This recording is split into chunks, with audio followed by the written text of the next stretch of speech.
Hello friends, welcome to my channel Anjali Singh आसान है। ये मेरा सेकंड पार्ट है। मैंने फर्स्ट पार्ट अपलोड कर दिया है। अगर आप लोगों ने नहीं देखा तो प्लीज़ पहले फर्स्ट पार्ट देखिए, फिर हम लोग सेकंड पार्ट स्टार्ट करेंगे। और एक बात, इस वीडियो के एंड में मैं एक टिप देने वाली हूँ कैसे मार्क्स इम्प्रूव किया जाए, तो वीडियो एंड तक ज़रूर देखें। आइए स्टार्ट करते हैं। अच्छा, किसी भी आप लोग सोच रहे होंगे कि मैंने कुछ प्रैक्टिकल स्टार्ट नहीं करवाया, कोई सम्स नहीं करवाया। अगर आप ये सोच रहे हैं तो थोड़ा सा रुक जाइए, क्योंकि कुछ भी सम स्टार्ट करने से पहले कुछ थ्योरी का जानना इम्पोर्टेंट होता है। ठीक है, तो ये सारे बेसिक टर्म्स हैं जो जानना पड़ेगा सम स्टार्ट करने के पहले। तो एक दो क्लास के बाद I am going to start full fledged sums, and till then stay tuned. Okay, let's get start. मैंने fictitious asset तक करवाया था। अब नेक्स्ट हमारा एक टर्म है रिसिप्ट। रिसिप्ट से क्या समझ आता है? रिसिप्ट मतलब जो हम लोग को मिल रहा है। तो मिल रहा है, अगर हम लोग किसी चीज़ का बिजनेस कर रहे हैं तो हम लोग कुछ बिक्री करेंगे ना। तो अगर हम लोग कुछ बिक्री करेंगे तो उसके बिहाफ में हमें क्या मिलेगा? पैसा। ठीक है, पैसे के लिए ही सब बिजनेस करते हैं, है ना? Okay, receipt is the amount received और receivable for selling asset, goods और सर्विसेज। सर्विस भी इंक्लूड करते हैं। लाइकवाइज अगर हम लोग डॉक्टर के पास जाते हैं तो उन लोग क्या दे रहे हैं? हम लोग को सर्विस रेंडर कर रहे हैं, उसके बिहाफ में हम लोग उनको पेमेंट करते हैं। तो that is also called receipt. Revenue receipt. Okay, अब रिसिप्ट दो तरह के होते हैं, revenue receipt and capital receipt. Revenue receipt is the amount received और receivable in the normal course of business. For example amount received और receivable against sale of goods or rendering of services. In other word, it is an amount received or receivable against income. तो जैसे कि word income यहाँ use हुआ है, तो income क्या हम लोग एक बार ही करते हैं? अगर कोई बिजनेस कर रहे हैं, ध्यान से समझिएगा रेवेन्यू और कैपिटल को। ओके, अब रेवेन्यू का मतलब मैं समझाना चाह रही हूँ। अगर हम लोग कोई बिजनेस कर रहे हैं तो उससे हमारा इनकम क्या एक ही बार आता है? नहीं, हमारा इनकम एक रेगुलर इंटरवल में नहीं, रेगुलर बेसिस पे आता है। मतलब आज अगर हम बिज़नेस कर रहे हैं तो आज भी इनकम आएगा, कल भी इनकम आएगा, डेली आएगा, है ना?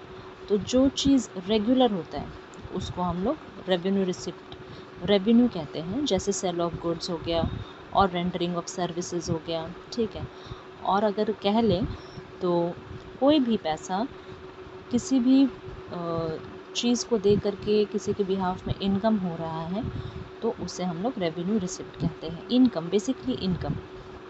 कैपिटल रिसिप्ट क्या होता है? It is the amount received और receivable against transaction which are not revenue in nature. मतलब रेवेन्यू मतलब जो बार बार ऑकर नहीं हो रहा है, not revenue in nature. Revenue मतलब जो बार बार हो रहा है, जैसे इनकम, जैसे सेल ऑफ गुड्स। अगर किसी चीज़ का दुकान है आपका तो आप वो चीज़ बार बार बिक्री करेंगे और बार बार आपका उससे इनकम होगा। लेकिन कैपिटल में वो रेवेन्यू नेचर का नहीं है, मतलब आप बार बार उसको बिक्री नहीं कर सकते। फॉर एग्जाम्पल, अमाउंट रिसीव्ड और receivable for sale of machinery, building, furniture, investment, loan etcetera. आप क्या मशीनरी अगर आपके पास है तो क्या वो बार बार आप बिक्री करेंगे?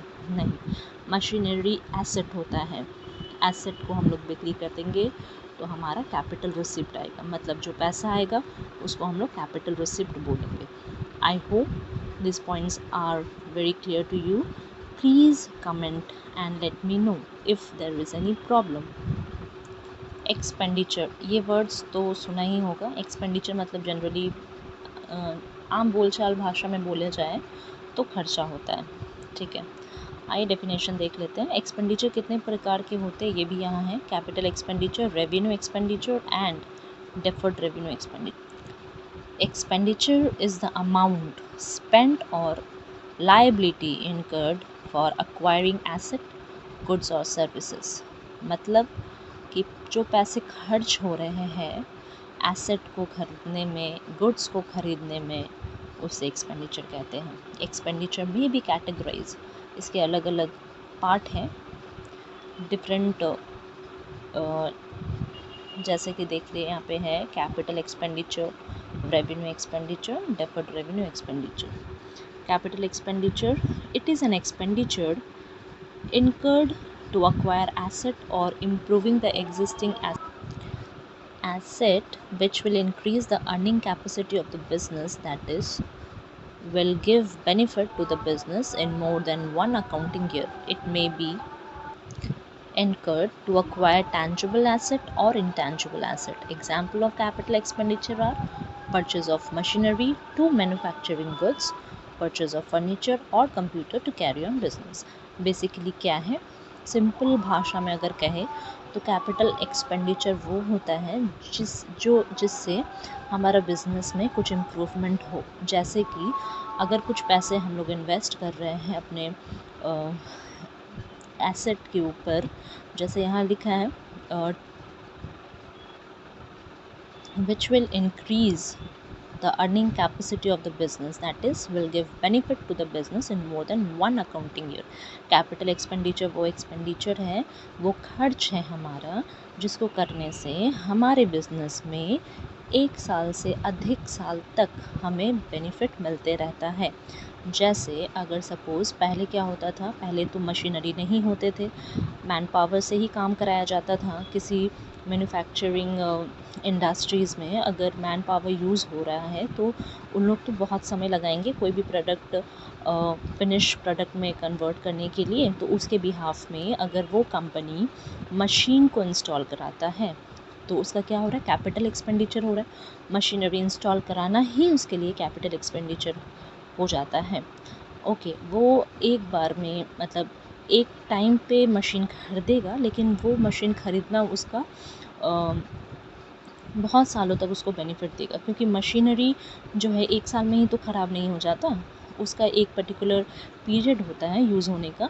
तो वो जितना चलते रहेगा उतना मैन्युफैक्चर होते रहेगा और बिज़नेस को प्रॉफिट मिलता रहेगा। तो वो हमारा कैपिटल एक्सपेंडिचर में आता है। कैपिटल एक्सपेंडिचर से हमारा बिज़नेस बढ़ता है, पैसा आता है, तो क्या होता है, हमारा एसेट बढ़ता है। ठीक है, तो ये हम कहाँ लिखेंगे, अपना बैलेंस शीट के एसेट साइड में।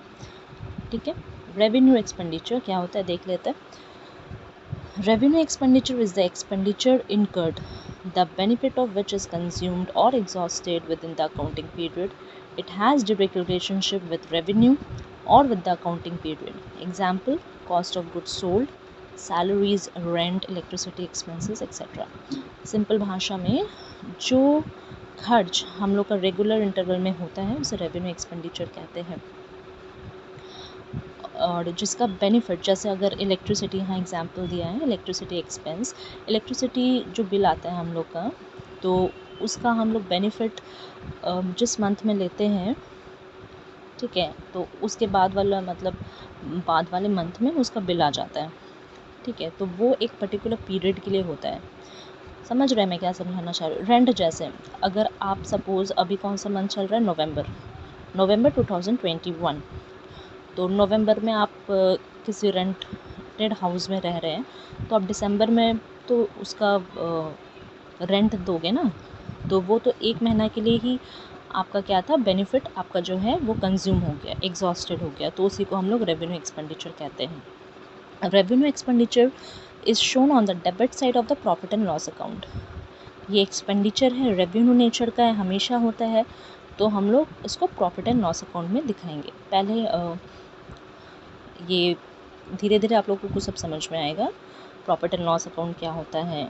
ठीक है, डेबिट किसे कहते हैं, डेबिट भी मैं बहुत अच्छे से एक्सप्लेन करूँगी, बने रहिए बस। Deferred revenue expenditure, deferred revenue expenditure is revenue expenditure in nature but is written off in more than one accounting period. For example, large advertisement expenditure that will give benefit for more than one accounting period is a deferred revenue expenditure. इसका example मैं आप लोगों को देना चाहूँगी, पार्ले जी का जो advertisement है उसमें वो जो एक लड़की छोटी सी बच्ची थी ना, शायद पता नहीं वो इस दुनिया में है भी कि नहीं अब, क्योंकि वो छोटी सी बच्ची का एडवर्टीज़मेंट काफ़ी सालों से किया जा रहा है, मतलब बहुत साल हो गए, पता नहीं 80-90 ईयर्स मे बी। ठीक है, तो उसका क्या बेनिफिट, उन्होंने खर्च तो एक बार किया लेकिन उसका बेनिफिट क्या है उनको अभी भी मिल रहा है, अगर वो अभी भी शायद देता है ऐड। ठीक है, तो उसको हम लोग क्या कहेंगे, deferred revenue expenditure. Expense is the cost incurred for generating revenue. Generating revenue मतलब कुछ खर्चा जिसके वजह से हम लोग को प्रॉफिट मिलेगा। आइए आप बताते हैं। According to R.N. Anthony, expenses are monetary measures of input or resources consumed. It is a value which has expired during the accounting period. It may be cash payments such as salary, wages, rent, etc. ये जो salary है ये जो businessman है वो अपने employees को देते हैं। तो सैलरी बिजनेसमैन के लिए एक्सपेंस हुआ, लेकिन जो ये एक्सपेंस हुआ ये किसके बिहाफ में हुआ, वो जो एम्प्लॉय काम कर रहे हैं वो तो उसके कंपनी के लिए काम किया जा रहा है, तो कंपनी के लिए वो रेवेन्यू जनरेट कर रहे हैं, मतलब प्रॉफिट जनरेट कर रहे हैं, एसेट क्रिएट हो रहे हैं, तो उसके बिहाफ में कुछ एक्सपेंसेस जो उसका बिजनेसमैन है या एंटरप्रेन्योर है उसके तरफ से हो रहा है for generating revenue. Writing of a part of fixed asset, depreciation, इसका एक डिटेल में चैप्टर है, मैं आगे करवाऊंगी, तो अभी के लिए बस डेप्रिसिएशन मतलब मैं हल्का सा डिफाइन कर देती हूँ। कोई अगर एसेट हम लोग ख़रीदते हैं तो वो मतलब जैसे आज हम लोग कोई एक मशीन खरीदें तो वो 10 साल तक तो वैसे नहीं रहेगा, वो तो थोड़ा लाइक उसमें कुछ प्रॉब्लम होता है, वेयर एंड टियर होता है, ठीक है, बहुत सारे प्रॉब्लम होने लगते हैं, तो उसको डिप्रिसिएशन कहा जाता है। An amount return of out of a current asset से बैड डेट। बैड डेट भी एक चैप्टर है, मैं एक्सप्लेन करूँगी बाद में। Decline in the value of assets से इन्वेस्टमेंट करना। इन्वेस्टमेंट जैसे किसी चीज़ में आप इन्वेस्ट कर रहे हो तो अभी के लिए तो वो आपका खर्च ही हुआ, लेकिन बाद में वो आपको अच्छे खासे रेवेन्यू जनरेट करके देता है। कॉस्ट ऑफ गुड्स सोल्ड, जो पैसे लग रहे हैं सामान को बिक्री करने में। An expense is charged to profit and loss account, debited लिखा है, एक्सपेंस हमारा डेबिट होता है। Will discuss this later. Prepaid expense, so expense के भी टाइप्स होते हैं, prepaid expense and outstanding expense. Prepaid expense क्या होता है, जो पहले से दिया जाता है। आउटस्टैंडिंग एक्सपेंस होता है जो बाकी होता है, उधार बाकी जिसे कहते हैं वो। तो प्रीपेड एक्सपेंस देखते हैं।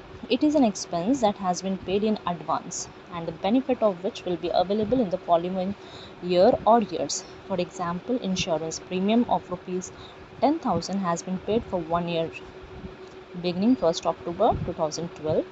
The financial year ends on 31st March 2013. It means premium for 6 months, that is 1st April 13 to 30th September. Amounting itna is paid in advance. Thus the amount of premium paid in advance is prepaid expense. It will be accounted as an expense in the financial year 31st March 2014. Outstanding expense क्या होता है?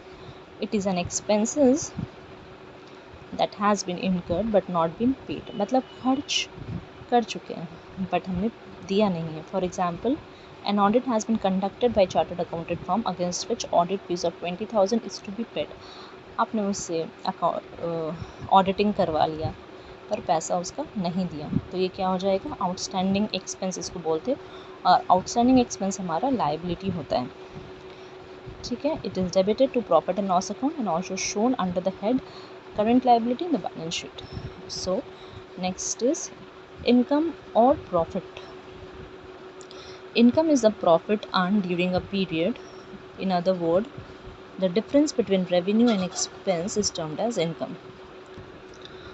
For example, income or profit. Income is the profit earned during a period. In other words, the difference between revenue and expense is termed as income. For example, good costing ₹15,000 are sold for ₹21,000. The cost of goods sold, that is 15,000, is expense. The sale of good is 21,000 is revenue, and the difference is 6,000 is income. तो ये जो cost of good sold है, एक good है जिसका दाम था 15,000, उसको हम लोगों ने बिक्री किया 21,000 में। तो जो डिफरेंस है मतलब 21,000 minus 15,000 equal to 6,000 is our income. Next is gross profit और नेट प्रॉफिट। तो प्रॉफिट को हम लोग ग्रॉस प्रॉफिट और नेट प्रॉफिट में कैटेगराइज करते हैं। ग्रॉस प्रॉफिट क्या होता है? Is a difference between revenue from sale, जो पैसा हमको सेल से मिलता है और सर्विसेज से मिलता है डायरेक्ट कॉस्ट में। जैसे डायरेक्ट कॉस्ट किसको बोला जाता है? डायरेक्ट कॉस्ट, अगर सपोज़ कोई फैक्ट्री में कुछ मैन्युफैक्चर हो रहा है तो डायरेक्ट जो मटेरियल कंज्यूम हो रहा है, ठीक है, जो कैरेज लग रहा है, कैरेज मतलब जब सामान हम लोग कुछ मंगवाते हैं, लाइक कोई गुड्स है, ठीक है, सपोज सॉल्ट है, तो सॉल्ट तो एक पैकेट सॉल्ट तो नहीं मंगाएंगे ना गोडाउन में। तो जो सॉल्ट हम लोग मंगा रहे हैं बहुत ज़्यादा क्वांटिटी में आता है, तो उसको मंगाने के लिए हम लोग को कैरेज लेना पड़ता है। देखते होंगे ट्रक से लोडिंग अनलोडिंग होता है, तो वो उसे कैरेज कहते हैं। वो अगर मैन्युफैक्चरिंग में तो मंगवाना नहीं पड़ता है, मैन्युफैक्चरिंग में रॉ मटेरियल को मंगाया जाता है, तो रॉ मटेरियल लाने में जो खर्च होते हैं उसे कैरेज कहते हैं, ठीक है। फिर सेल किया जाता है, तो ये हमारा डायरेक्ट एक्सपेंस हो गया, डायरेक्ट कॉस्ट हो गया, तो इसी को हम लोग ग्रॉस प्रॉफिट कहते हैं। इसमें से जितना इसका मैं अच्छा सा एग्जांपल आपको देती हूँ एक ग्रॉस प्रॉफिट का। सपोज़ एक क्लॉथ मैन्युफैक्चरिंग कंपनी है, ठीक है। तो क्लॉथ के लिए हम लोग को क्या चाहिए? थ्रेड चाहिए, या स्वेटर, अभी ठंड आ रही है तो स्वेटर वुलन क्लोथ्स के लिए हम लोग को वुल्स चाहिए। तो वुल्स लाने के लिए गाड़ी से आता है वुल्स लाने के लिए जो खर्च होते हैं उसको कैरेज में इंक्लूड करेंगे, तो वो हमारा डायरेक्ट कॉस्ट बढ़ जाता है, उसमें खर्च हो रहा है ना, आ रहा है। तो ये सारे चीज़ें वो प्रोडक्ट में इंक्लूडेड हो जाते हैं, तो उसको ग्रॉस प्रॉफिट कहते हैं, उसमें से सेल निकलता है, ठीक है। बहुत ही इस तरह से होता है।